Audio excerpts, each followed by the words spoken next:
کہ بھائی نے آکے شکایت کی، یا رسول اللہ صلی اللہ تعالیٰ علیہ وسلم، یہ کوئی کام ہی نہیں کرتا، کوئی محنت نہیں کرتا، کوئی جدوجہد نہیں کرتا، آگے نہیں بڑھتا،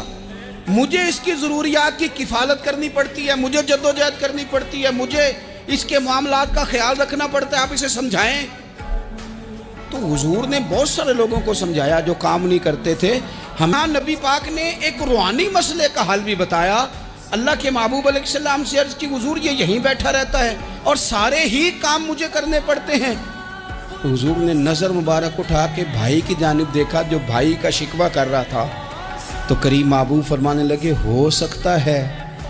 یہ جملے میرے محبوب کے، ان کو کہیں لکھنا، ان کی مٹھاس دیکھو، ان کا حسن دیکھو، اور بھائیوں کی محبت کے بیچ جو رسول پاک پیوند لگا رہے ہیں اور جوڑ رہے ہیں، اور جس انداز میں بھائی کو بھائی سے ملا رہے ہیں۔